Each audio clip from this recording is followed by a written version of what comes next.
Welcome to Exploring the Mystical Side of Life with your host, Linda Lang.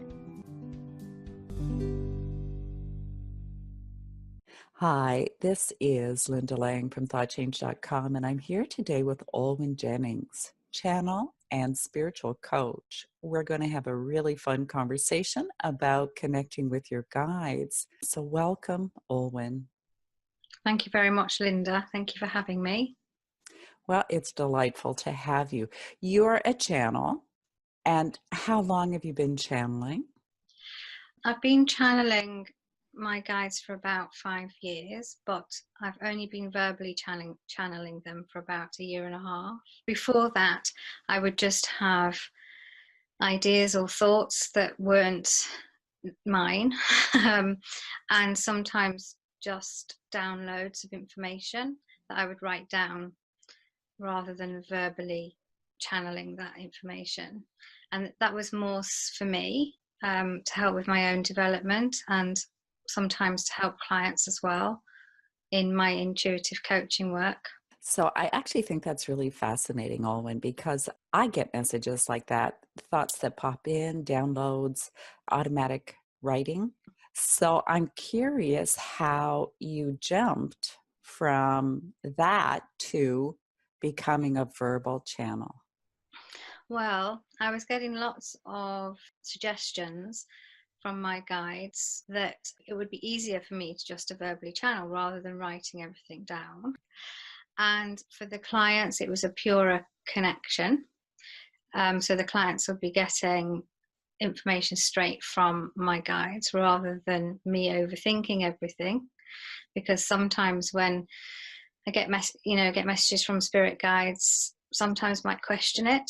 So they felt it would be more of a natural flow. I was a bit resistant because I wasn't sure if I could do it. But then I hooked up with somebody else called Cara Wild, and she, who is a channel herself, and she basically taught me how to let go of all the fear and resistance and blend with my guides in such a way that the words would just come out rather than me worrying about what they were saying, just trusting what they would get, the information they were giving. And the way I would practice would be to record just for myself to start with, so that I would build up my confidence. I think it would probably be a little bit cumbersome to say, write out questions and answers for clients. It's one thing to do that for yourself. Yeah, that's right. I mean, it is cumbersome. It takes time, more time than speaking it. And sometimes, though, clients still prefer an email, for example. They still want their messages, but they want it by email rather than me actually verbally channeling to them. So what I do is I dictate it, so it's still as pure as it can possibly be, and they talk quite quickly. So, do you ever get like whole concepts that kind of pop in? That's how it is for me sometimes, and it's almost a struggle to find the exact right words. Not always, but sometimes, depending on what the message is about. yeah, so the more that I've committed to doing it, quite often my guides want me to put a general message, for example, on my Facebook page or other social media. For example, messages about the meaning of love, how everything's connected, a little bit about the law of attraction, that kind of thing. So every now and then I do put up a message from them in that way, because obviously they're not really coming from a human perspective, but they do have our best interests at heart. Perhaps you might say a higher perspective. Yes, a higher perspective. That's a better way of putting it. Yeah. And it reminds me of the Abraham Hicks material and how Esther Hicks started to channel through automatic writing and then became a verbal channel. Mm-hmm. Of course, she focuses on manifestation and creation and using emotions to do that. Does the channeling that comes through you have a specific focus that your spirit guides want to actually teach us? Yeah, more often than not. it's all about creating a joyful existence. So their message is that we should try to live from the heart and from our intuition a lot more, and to trust what the universe has to offer us. And they believe that we create our own path, and that when we're not on our right path, that means we're out of alignment with our soul purpose, maybe. And once you're in alignment with that soul purpose, normally you find the missing piece of the jigsaw. And that's often where you find your joyful expression. So, for example, if somebody has gone through life ignoring their gut instinct or ignoring their messages and signs, mainly because they're just trying to please everybody else in their lives, or they are just thinking, no, that can't be right, or I'm not sure that's for me, or maybe circumstances have prevented them from following their heart. My guides will help them get back in touch with that, how it feels to have inner happiness, inner peace. And they acknowledge that things happen in life that aren't always good, but it's how you respond to that and what you learn from that that's important. So you mentioned gut reactions or kind of intuitive hits. Yeah. So that's something everyone gets, whether they know it or not. Yeah, that is something everybody gets, but a lot of people through the years have dialed it down, I would say, and listened to what I call the noises of the world and society rather than what is best for them, because really our own intuitive hits are solely for us and what we should be doing. Maybe you could just give a couple of those intuitive hits for the listeners in case they've kind of lost touch with how they can show up. Well, quite often it can literally be a knowing, for example, that something's not quite right in a situation. It can also be really just a knowing that whether something is right or wrong, but quite often, so it comes sort of as a feeling, I would say it's in the stomach area. And then sometimes what happens is they talk themselves out of trusting that intuitive hit. I think for myself, I'll often get like goosebumps or cold shivers as another way of kind of confirmation, or Yeah, can it pay attention? that can definitely be a sign. For me, it tends to be in my stomach area, and I also get a cold spine. So that's often an indication that I need to be paying attention. It can be different for different people, but on the whole, I'd say the stomach area is probably the main area where people feel it. So how long did it take you to figure out the cold spine was associated? Well, with working with clients, so if I was, giving them some information that was intuitive, the way I knew it was right would be that my spine would start to tingle. And so when you actually get messages, Olwen, is it just kind of a knowingness that pops in, or do you see words? Do you see images? Do you hear words? Is it like a voice that you're actually hearing? Or is it almost your internal self-talk, except it's not your voice? It's a mixture. So I get a sense or a feeling that my guides are around, normally at the back of my head. So the causal chakra, which sits sort of just at the back of your head, that starts to tingle. And then I just get a feeling of company. That's the best way I can explain it. And then the actual information is words. Sometimes I hear them speaking, but more often than not, it's almost like opening pages in a book or an instruction manual, for example, and the words are just there. And when I am verbally channeling them, it's more the words that come. I do hear the words then. And then when it's for a client, then, I just need to put my ego out of the way and just let it flow, really. But it is nearly always interactive, so the client is able to speak directly to my guides, really, and my guides will answer them. So when I say I step out of the way, I mean I just try to move my thinking brain, if you like, a little bit out of the way, because sometimes the things that they say, you could, I might think, is that right? But I just try to trust it and go with the flow. I do close my eyes when I verbally channel, purely so that I can concentrate on the information or the words that I'm getting, and so that I'm not, again, put off really by other stimuli around me. But I am present. I am aware of what they're saying, and I always tell my clients this: if ever they want Olwen back in the room, completely back in the room, they just need to say, "I'd like to speak to Olwen now." So there's an actual kind of a disconnect that happens. There is, and it's more or less instant. I know that they're still very much in my energy center, very close by, and occasionally an odd word of theirs will still come out, but on the whole, it's just me. Now, you've mentioned they. Mm. So do you know who you're channeling? Yeah, it took me a long time to work out who they were, because I knew there was more than one. So what I did was I did some work on trying to find out through meditation, through just connecting with them, who they were.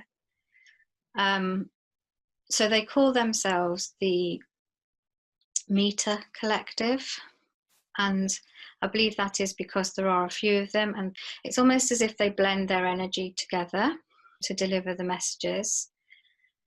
There is the odd occasion where one of them or two of them might come through more strongly than the others, but on the whole, they work together.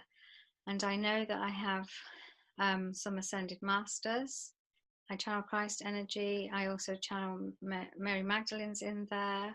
And there's also actually a dragon. There's a fire dragon in there. And I also have a galactic guide who's Arcturian. There's also an old native chief Indian, and then a couple of other angels. They're more for the healing, they more bring in the healing element.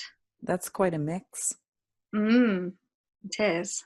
But, their view is that ultimately it's all energy working together. So I'm curious, are they around you right now? They are. So Olwen, it would be sweet if they would be willing to give our listeners a message. And is there anything you think your listeners would like a message about? Well, considering that they like to talk on the topic of having a more joyful life, I think your guides must know my guides, because a lot of my messages come about how our thoughts create, and how if we connect to the heart and do things with an open heart, we can shift energy. So why don't we just focus on how we can be our own channel for joy in life? So what I'm going to do is ask them to blend their energy with mine, and then let's see what they say. So you'll hear from them next. It's I am here still, but it's them speaking, and they do talk in the plural. So Thank you, Olwen. and if you have any questions, you can ask them as well. Okay, fantastic.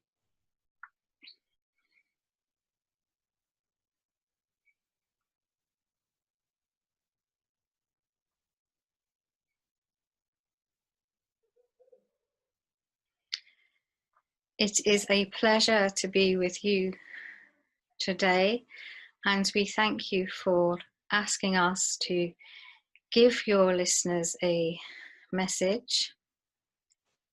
And as you rightly say, we like to talk about joyful existence and how it is possible for everyone to try to live a more joyful life whilst navigating a human existence, which we know can sometimes throw up all sorts of obstacles and issues along the way. But for our part, what we suggest is that if people started to listen more to their own heart and their own intuition, and maybe even their own spirit guides, if they needed to, they would find an incredible inner peace and knowing that they are simply good enough as they are. Because quite often we notice within society that people are always wondering whether they are good enough, whether they need to compete with this, that, and the other, who they need to please, and always searching externally for validation about how well they are doing, or about maybe the next steps they ought to be taking on their journey. And whilst it's understandable that sometimes advice is needed and guidance is needed, we do believe that if they lived more in connection with their soul, with their essence, that they would be able to navigate through life's challenges more easily and with more understanding and with more compassion for themselves. Because really it starts with the individual. What we want is for everyone to love themselves and to look after themselves and to love themselves as they would another. And to realize that whatever life throws at them, they are doing their best.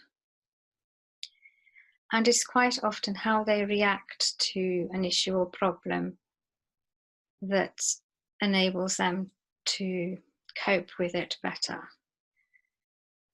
So when something happens, if they can perhaps tune into that problem with their heart rather than their heads quite so much, they might see it differently, or at least understand it better. And we also would love for more people to be able to do what it is they love to do every day. Now we know that people have to go to work to earn money to live, of course, but it may well be that if they're not in if they're in a job that doesn't bring them joy, then maybe it's the wrong job, or maybe they just need to find other activities or hobbies which will fill them up with love and happiness. Because once they are filled up, as it were, with love and happiness, that spills over into their personalities and into the energy that they are sending out to other people and to the universe. And in return, they will receive that back in return.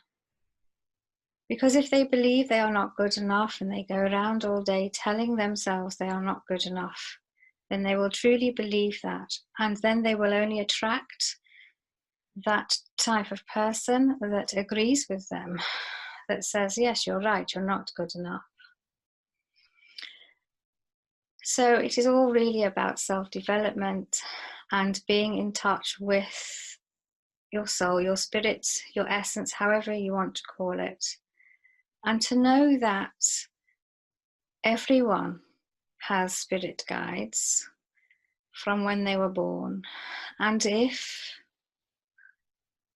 help is needed, then by trying to tune in or ask, even just ask for a sign or for some help from their spirit guides, then it normally shows up in some form or another. But it takes practice to realize what the signs are.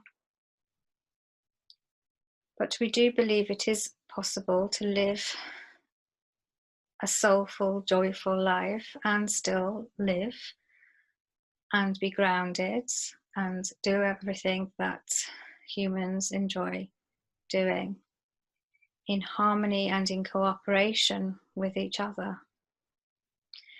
So really that is our main message.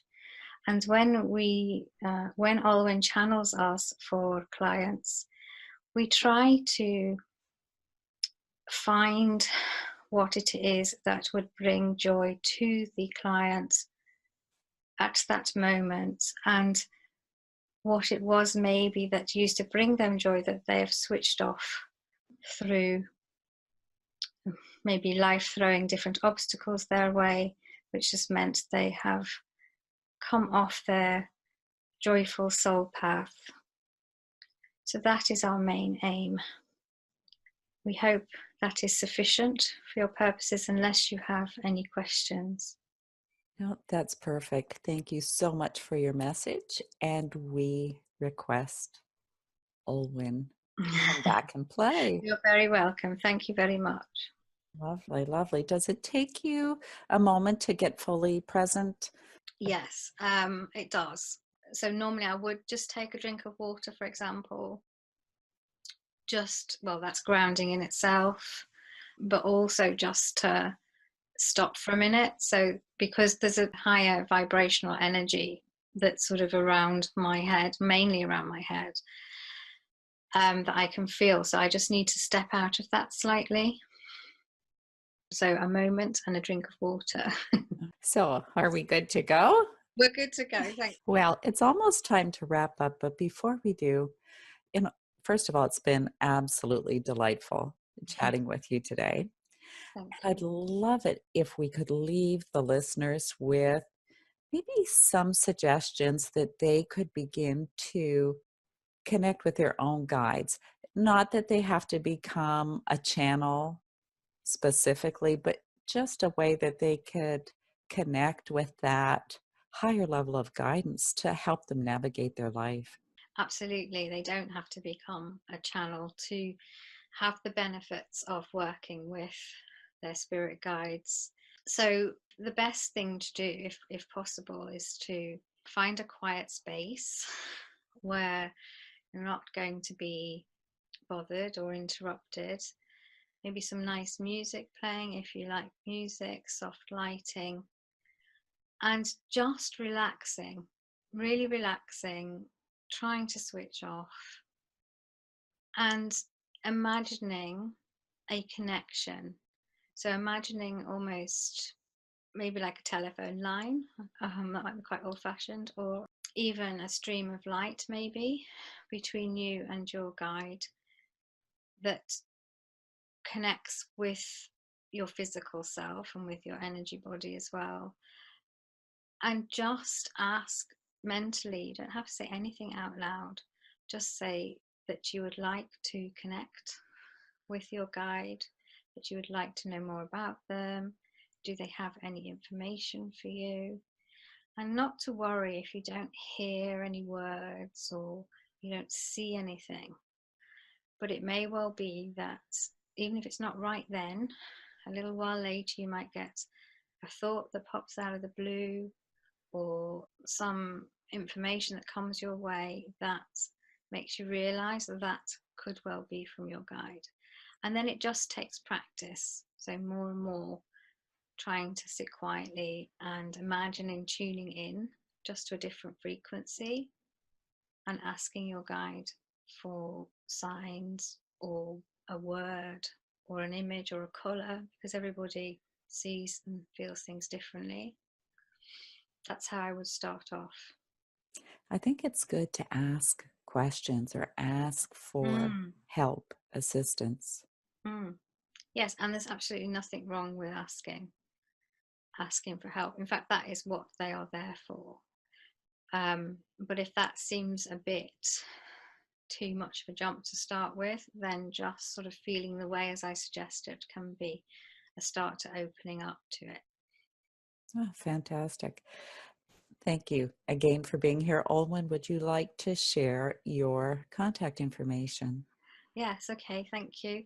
So my website is olwenjennings.com. My email is hello@olwenjennings.com, and I welcome messages. I'll always respond. And on Facebook, it's Olwen Jennings Hearts, which is HERTS.